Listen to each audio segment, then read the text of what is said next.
I just had my dad's funeral, and now my stepmom thinks she can take over my life. She seems to believe that, with my dad gone, she can move into his mansion, change everything, redecorate, and do whatever she wants. But here's the thing, I've got news for her. I just spoke to my dad's lawyer about his will, and guess what? I think my stepmom is plotting to make me and my siblings homeless. And honestly, I'm not sure what to do about it. I'm the oldest of 3 kids. My little brother is 15, and my sister is only 12. 6 years ago, we lost our mom to cancer. It was a really hard time for all of us. After she passed, I had to step up and take care of my siblings because my dad was so broken. He could barely take care of himself, let alone us. That first year without mom was awful. Eventually, I convinced my dad to go to grief counseling and therapy, and it helped him a lot. He started to get better. He spent more time with us, drove us to and from school, helped us with homework, and even took us on vacations in the summer. Things were looking up. We still missed mom, but life wasn't as bad as it had been. Then Catherine came into the picture. Catherine is a woman my dad met at a work event. At the time, it had been 4 years since mom passed, so it didn't feel like he was moving on too quickly. My dad is a family guy and always told us he felt bad that we had to grow up without our mom or a mother figure. I never thought he was trying to replace her. My dad's not like that. But Catherine seemed to think she was stepping into mom's role. When we first met her, she was super nice. She brought us little gifts and candy, probably to win us over. Dad asked us to be kind to her, saying he knew she could never replace mom but that it would make him happy if we gave her a chance. So, we tried, at least we really tried. I should mention that my family is well off. My dad made a big name for himself in the corporate world. We live in what most people would call a mansion, go to private school, and have maids, a cook, and even property managers who take care of the house, and sometimes us, when dad is busy. Catherine seemed to love these luxuries a little too much. Things started to change when dad and Catherine got engaged. She moved in with us and began changing everything. She wanted to redesign several rooms, and in the process, she took down all the pictures of us with mom. That upset me, so I moved the pictures into our bedrooms, but Catherine didn't like that either. My little sister didn't warm up to Catherine. Not because she hated her, but because she's always been shy. She doesn't like being around strangers and usually sticks close to me or dad when we're out.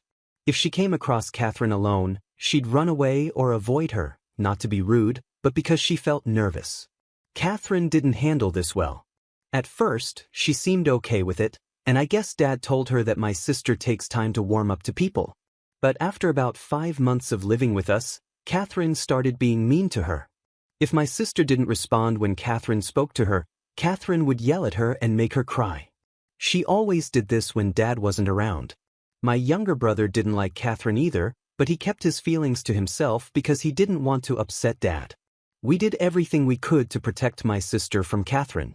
If my sister needed something from the kitchen but Catherine was there, one of us would go get it for her. At dinner, we'd let her sit between us and would steer the conversation if Catherine tried to ask her anything. Mom always taught me and my brother to look out for her, so we saw it as a way to honor mom's memory. Things got even worse after dad and Catherine got married.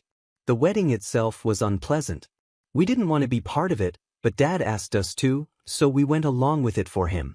During the rehearsals, Catherine was nasty to us, saying we weren't walking properly or messing up the timing with the music. The reception was just as bad. It felt like things were falling apart. When Catherine was thanking everyone at the wedding, she said she was looking forward to being a mother to his children. That really upset us because she's not our mom. We were only being polite to her because dad loves her, and we wanted him to be happy. After the wedding, Catherine got mad when we didn't call her mom. Before they got married, we had agreed to call her to Miss Catherine, and she was fine with it. But now that she was dad's wife, she said that wasn't good enough. Whenever we were out and she introduced us as her children, I always corrected her by saying we were her stepchildren. At PTA meetings or school events, she would introduce herself to our teachers and friends as our mom. I'd step in and explain that she was our stepmom. Most people already knew our mom had passed away, so they respected that and referred to Catherine as our stepmom. That made her really mad, and she'd go to dad to complain about us. But dad stood his ground. He told her she needed to stop trying to force us to accept her on her terms. He explained that losing our mom when we were young left a hole in our lives and that her memory would always be important to us. He said Catherine should try to find her own role in our lives instead of trying to replace mom. For a while, she stopped insisting we call her mom, but things still weren't good. I started hating being at home, especially when Dad wasn't there. His job kept him busy, but being stuck at home with Catherine was exhausting. I felt like I was always walking on eggshells around her. I dreaded weekends so much that I signed up for as many extra school activities as possible to have an excuse to stay out longer. I also made sure I was the first one home every day so my siblings wouldn't have to be alone with her. Catherine doesn't work.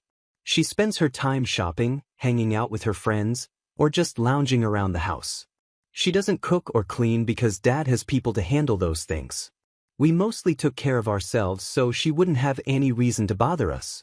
But every interaction with her felt forced and uncomfortable. It was draining just to be around her. Catherine's kindness was always fake, especially when Dad was around. But enough about that. Now, let me tell you about the hardest part. 5 weeks ago, I got a call that changed everything. Dad had a medical emergency and was rushed to the hospital. My siblings were pulled out of school, and we all went straight there. Catherine was already at the hospital with my dad's assistant, but the doctors were still working on him, so we had to wait. Unfortunately, Dad had suffered a massive heart attack, what they called a windowmaker. He didn't make it. My heart broke into pieces. The only parent we had left was gone. But I had to stay strong for my siblings. My younger sister took it the hardest.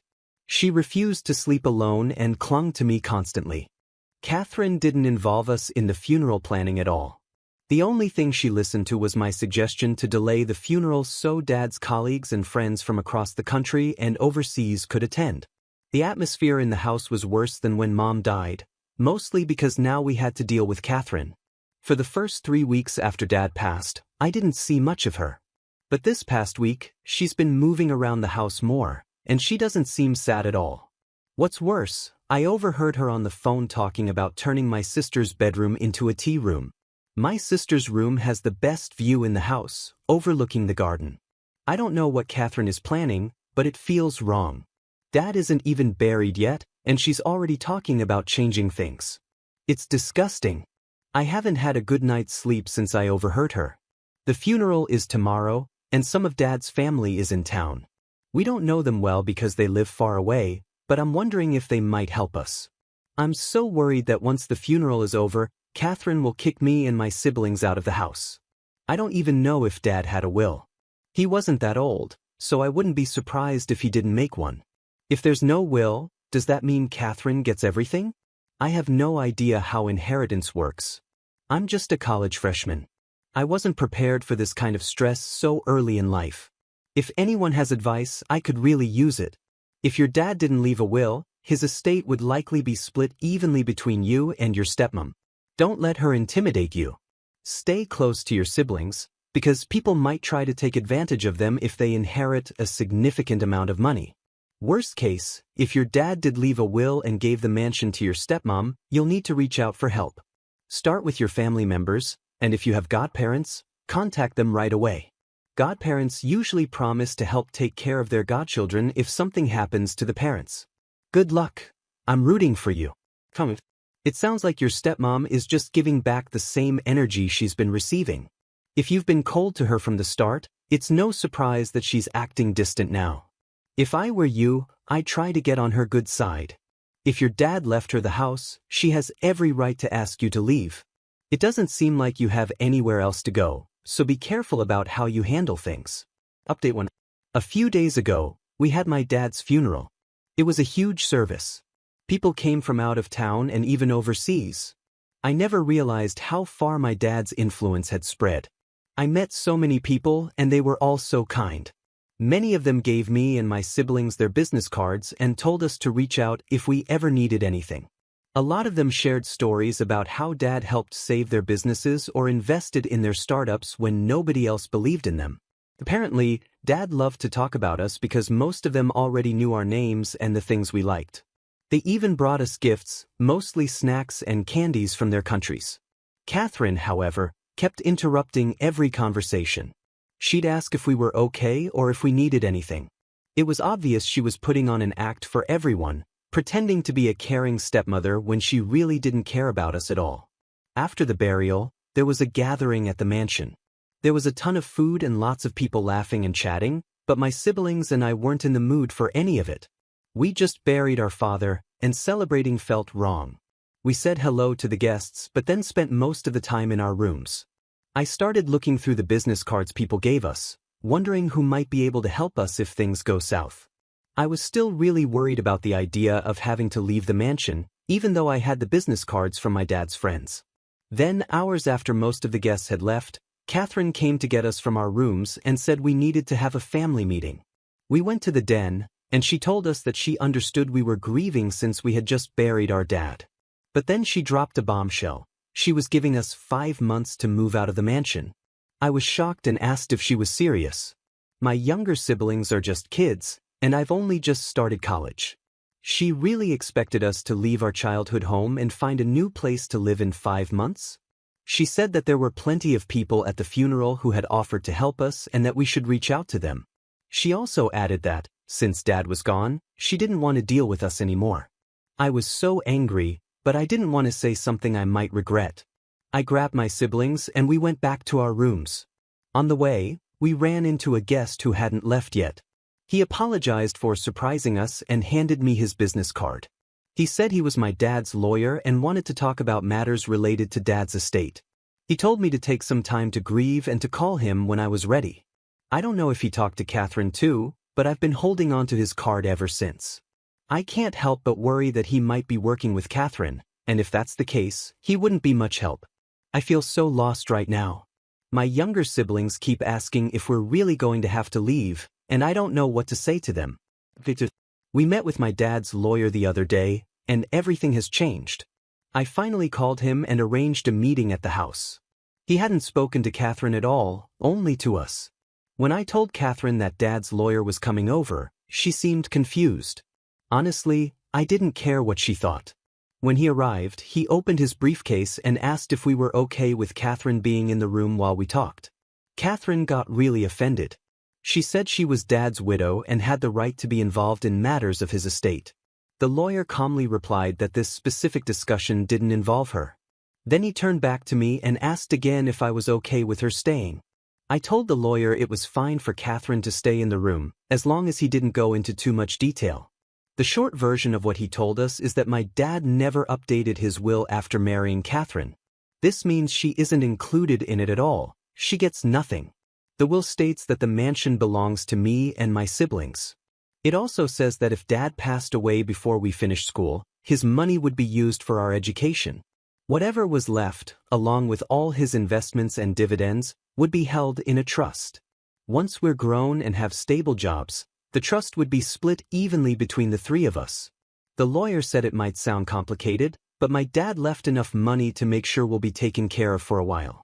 He also mentioned he'd talked to my dad's accountant, who managed his bank accounts and investments, to help explain everything more clearly. There's some paperwork we'll need to sign soon, but this meeting was just to let us know what's going on. After the lawyer explained everything, Catherine interrupted and asked, "What about me?" He calmly explained again that, since my dad didn't update his will to include her, she wasn't entitled to anything. He added that me and my siblings could choose to give her something if we wanted, but that would be entirely up to us. At that point, Catherine stormed out of the room. I can't even describe how relieved I felt hearing this news. After the lawyer left, my siblings and I decided to celebrate. We ordered our favorite food and started talking about what we want to do with the mansion. One thing I want is for my mom's pictures to go back up next to my dad's. They never should have been taken down in the first place. As for Catherine, I'm torn. Part of me wants to give her a taste of her own medicine by threatening to kick her out, just like she tried to do to us. But I don't want to stoop to her level. I don't hate her as much as she seems to hate us. She's been sulking in her room ever since the lawyer left. I don't even know how to handle things if she starts yelling or causing trouble. If that happens, I might actually lose my temper. Update 3. Hey, everyone. It's been about 3 months since my last update. Things have been pretty weird, and I've been busy trying to figure everything out while taking care of my siblings. But now, I'm seriously considering kicking Catherine out of the house. At first, I didn't care much about Catherine staying because I thought she'd leave on her own eventually. But she's made me so angry. About 3 to 4 weeks after the lawyer came to meet us, she served us with court papers. She was trying to get an injunction to stop us from kicking her out of the house. This after she threatened to kick us out. I couldn't believe how bold she was. Not only that, but she was also trying to claim part of our inheritance since Dad didn't leave her anything. Right after she handed me the papers, I called my dad's lawyer and told him what was going on. He told me to bring the papers to his office right away. I didn't waste any time. I was at his building even before he got to work because I wanted this dealt with quickly. When he read through the papers, he told me not to worry. He said no reasonable judge would overturn a clear will just to make a spouse happy. I asked him what I should do next, and he told me to go home and wait for updates. Even though he reassured me, I felt uneasy at home. Sometimes I'd overhear Catherine talking about how she was going to own the mansion once she got rid of us. It gave me chills. Sure enough, about a month later, the lawyer told me the case had been thrown out. The judge ruled that my dad's will was clear and valid, and the court couldn't overturn his final wishes. The lawyer explained that wills sometimes exclude spouses or even children, so what Catherine was asking for wasn't just unreasonable, it was ridiculous. She wanted the mansion, half the money, and half the investments. On top of that, she claimed in the documents that she helped raise his 3 children. She was only married to him for 3 years, a tiny fraction of our lives. Our real mom raised us for much longer, even though she's been gone for 8 years. While I'm relieved this is over, I've realized it's a bad idea to let Catherine stay in the house after everything she's done. At first, I felt a little sorry for her, but now I know she'll just keep causing trouble for me and my siblings. I went back to my dad's lawyer to ask what we could do. He told me I could go to court and request an eviction notice since we own the house outright. However, he also suggested I ask Catherine to leave politely first. That way, if she refuses, it'll look better to the judge. If I'm being honest, I didn't even want to talk to Catherine, but I decided to give it a try. Wish me luck. Well, it's finally over, and I'm happy to share that Catherine is gone. After everything she's done, I don't feel sorry for her anymore. Here's what happened. Remember how my dad's lawyer suggested I ask her nicely to leave? I did exactly that. I approached her calmly and asked if we could talk. When we sat down, I told her I understood that my dad loved her very much and that she must be sad he's gone. But I also told her I didn't appreciate how she treated me and my siblings, especially right after his funeral. I reminded her that we had just buried Dad, and she gave us 5 months to leave the only home we'd ever known. Then, she tried to take the house from us, even though Dad clearly wanted us to have it. I told her it felt like she was willing to do anything to get what she wanted, and that her presence in the mansion made it feel unsafe for me and my siblings. Finally, I gave her 110 days to move out. She completely flipped out. She yelled that if Dad were alive, he'd never treat her this way and that if we were uncomfortable, we should leave. She insisted that, as Dad's widow, she had every right to stay in the mansion. At that point, I was done. I calmly said, okay, went to my room and called the lawyer. I told him I'd tried asking nicely, but she clearly wasn't willing to leave. I gave him the go-ahead to file the eviction notice. Catherine was acting like she was entitled to things that didn't belong to her, and it was time for her to go. Sure enough, about a month later, she was served with the eviction notice. She tried to fight it, but the court ruled in our favor. The house was legally and irrevocably ours, and we were well within our rights to ask her to leave. We didn't owe her anything. On the day she was supposed to move out, I made sure I had backup, just in case she tried anything sneaky. But in the end, she packed her things and left. The sigh of relief I let out when she was finally gone, I can't even describe it. Since then, things have been so much better. My younger sister seems happier and has started exploring the house more. I know it's going to be hard without our parents, but I'm just glad we can finally move on from all this drama and focus on healing. Top comment 1. Oh my gosh, I'm so glad you were able to get that woman out of your life. The way she treated you and your siblings, especially after everything you've been through, was horrible. She really made things worse when you were already grieving. Honestly, good for your dad for not including her in the will. I hope you and your siblings can start to heal and grow after all this. I've been through a lot of loss recently too, and I just want you to know that you'll be okay. Things will feel different and there will be tough days, but you'll get through it. This whole situation made me feel uncomfortable. I know your stepmother treated you badly, but you also said she made your dad happy. I think she deserved something for that. It feels strange that your dad didn't include her in the will at all. Did he even care for her, or was she just someone to fill the emptiness after your mom passed away? You might not feel bad for her, but I do. Imagine being in her shoes. She became his wife, and then he died, leaving her with nothing. That must be devastating. Maybe she didn't handle it the right way, but I think a little compassion wouldn't hurt. Story opinion. Honestly, Catherine's behavior was completely out of line. Imagine marrying someone, knowing they have kids who rely on them, and then trying to take everything for yourself after they pass away. It's selfish and cruel. She seemed manipulative and toxic, and she showed no respect for what her stepkids were going through. I think OP handled the situation well. Going to court and getting the eviction notice was the right move. Catherine clearly wasn't going to leave on her own, and she didn't deserve to stay in a house that wasn't hers. Stories like this are sadly common when it comes to inheritances, wills, and family disputes. It's always messy when money and emotions are involved, especially with stepfamilies and unexpected deaths. What do you think about this situation? Have you ever dealt with something similar?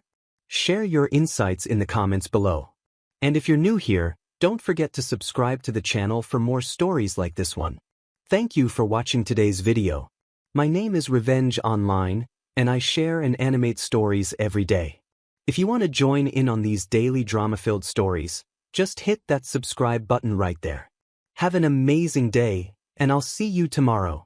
And remember, being kind is always cool. See you soon.